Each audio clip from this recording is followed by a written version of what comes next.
So in this video, I'm going to talk about something that is really common with mountain bikers, and that's getting an imbalance from one leg to the next.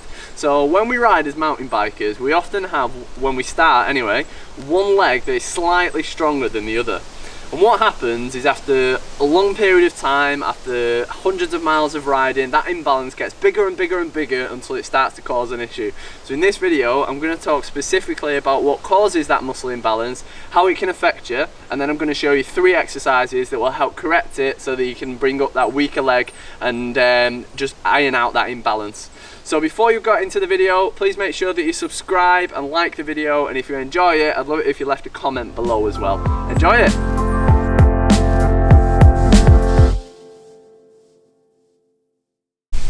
So the reason that riders get these imbalances from one leg and the other, like I say, is when you get into riding, you'll usually have one dominant leg. For most people that's the right leg, but for some people it'll be the left leg. And when you get into riding, you'll naturally favour that. So when you're riding up a hill, you might use 52% of your strength on your right leg, 48% on the left. There'll be that little bit where you're pushing that little bit more on your right leg. When you're descending, you probably favour your right leg more than your left, and that front leg takes a lot more of the strain, so it gets hit more and it gets built up more from that point of view.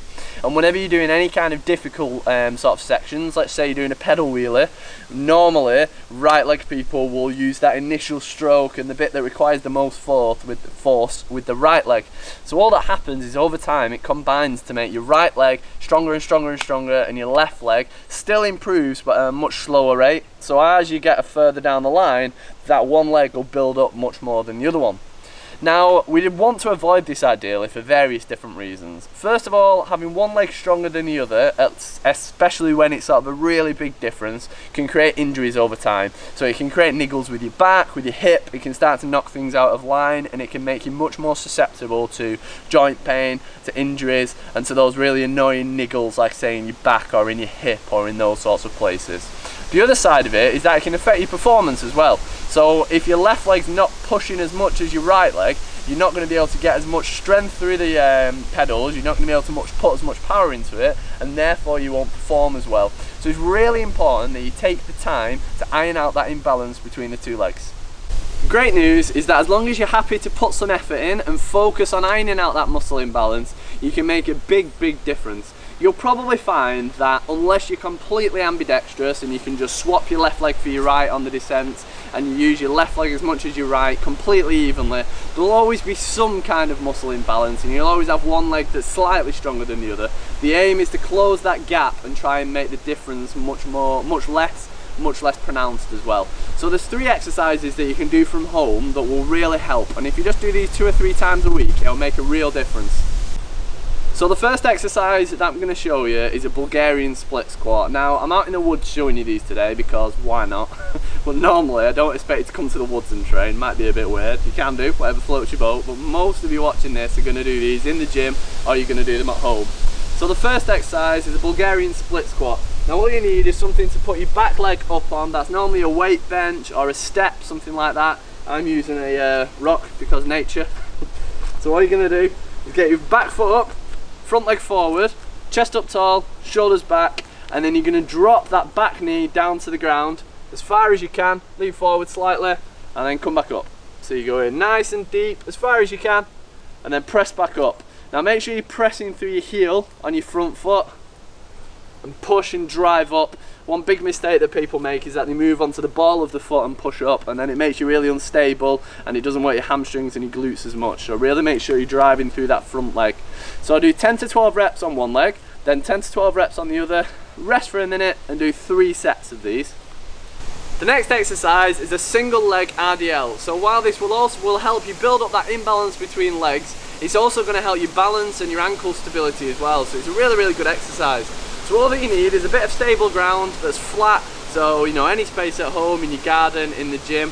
Stand on one leg, and then you're going to just pivot back, reach down to the floor, keep your legs straight, and then come back up.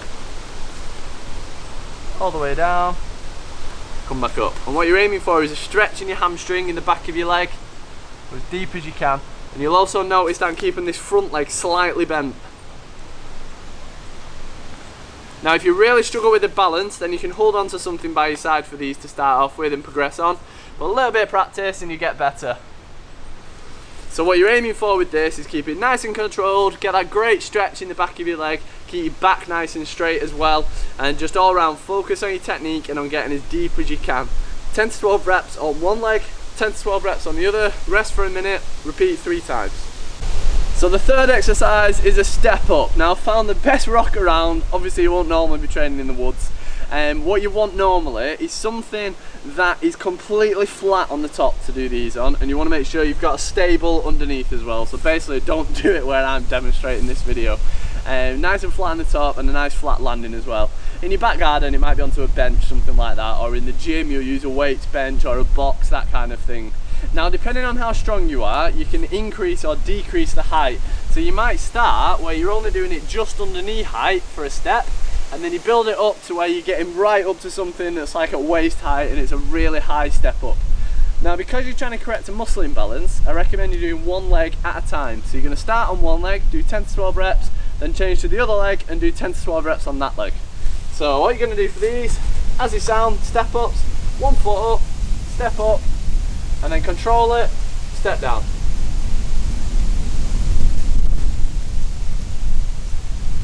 Like that. Do 10 to 12 on one leg and then you'll change legs and do 10 to 12 on the other leg. And what you'll find is that you'll probably be a bit weaker and a bit more wobbly on one leg than the other. So those were just 3 really simple exercises that you can do to start to decrease that imbalance from leg to leg.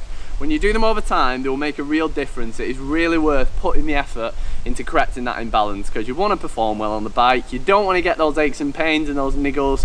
You want to make sure that you're performing as well as you can and you're performing for as long as you can without getting any sort of injuries. So do them on a regular basis, 2-3 times a week, something like that will make a real difference. After a couple of weeks you'll find that you're doing them and then your body will get used to them, so they'll get that little bit easier. So it's really important that you progress them. What I would advise is you take a look at my 12 and 16 week MTB training programs on the website. Just click the link below, or you can go to mtb.fitness or Google MTB Fitness and read about the training programs, because that's 12 weeks worth of full periodized programs you can either do at home or in the gym. You get both included, and among tons of other benefits, they will really help you iron out any muscle imbalances you've got with your legs, with your upper body, from side to side, improve your posture. It'll help you improve all of it, so check that out. If you've enjoyed this video, please make sure you like and subscribe and leave a comment as well, and I'll see you next time for another MTB Fitness video.